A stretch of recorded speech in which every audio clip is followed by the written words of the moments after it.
Γεια σας.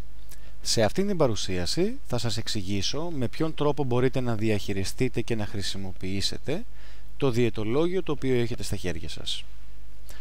Ας πάρουμε σαν παράδειγμα μια διαιτητική πρόταση των 1800 θερμίδων ανά ημέρα. Στην πρώτη σελίδα αυτό που υπάρχει είναι τα τρόφιμα κατηγοριοποιημένα σε ομάδες. Έχουμε την ομάδα του γάλακτος, των λαχανικών, των φρούτων, του αμύλου, του κρέατος και των λιπαρών. Ακριβώς δίπλα, δεδομένων των 1800 θερμίδων, έχουμε πρόταση να καταναλώσουμε 2 ισοδύναμα σε όλη τη διάρκεια της ημέρας από την ομάδα του γάλακτος. Το ίδιο είναι και για τα λαχανικά, που έχουμε 4 ισοδύναμα σε όλη τη διάρκεια της ημέρας από την ομάδα των λαχανικών. Το ίδιο και για τα φρούτα, το άμυλο, το κρέας και τα λιπαρά. Ακριβώς από κάτω έχουμε λίστες με τρόφιμα που αντιστοιχούν σε ένα ισοδύναμο. Άρα λοιπόν, παίρνοντας εγώ εδώ την ποσότητα των συνολικών ισοδυνάμων, βλέπω το ένα ισοδύναμο με τι ισούται και κατανέμω αυτές τις ποσότητες στη διάρκεια της ημέρας προκειμένου να καταναλωθούν. Για να δούμε ένα παράδειγμα.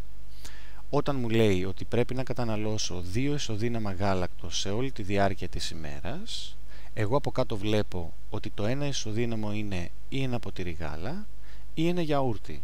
Άρα μπορώ να καταναλώσω ή 2 ποτήρια γάλα σε όλη την ημέρα ή 2 γιαούρτια σε όλη την ημέρα, ή να το διαχωρίσω και να καταναλώσω ένα ποτήρι γάλα και ένα γιαούρτι.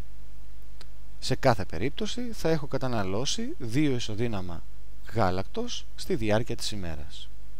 Το ίδιο γίνεται και με τα φρούτα, για παράδειγμα. Η πρόταση είναι να καταναλώσω 4 ισοδύναμα σε όλη τη διάρκεια της ημέρας από την ομάδα τροφών που λέγεται φρούτα. Βλέπω από κάτω ότι το ένα ισοδύναμο ισούται με ένα μικρό φρούτο ή μισό μεγάλο, ένα ισοδύναμο ισούται με μισό ποτήρι χυμό πορτοκάλι ή με 2 αποξηραμμένο φρούτα ή με 2 κουταλιές της σούπας σταφίδες.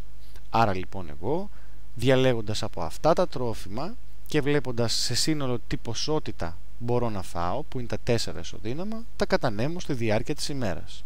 Το ίδιο συμβαίνει για όλες τις παρακάτω ομάδες τροφών. Στην επόμενη σελίδα θα δούμε πώς μπορούμε να κατανείμουμε τις συνολικές ποσότητες ισοδυνάμων σε άρτια γεύματα, προκειμένου να προσλάβουμε όλα τα θρεπτικά στοιχεία που χρειαζόμαστε.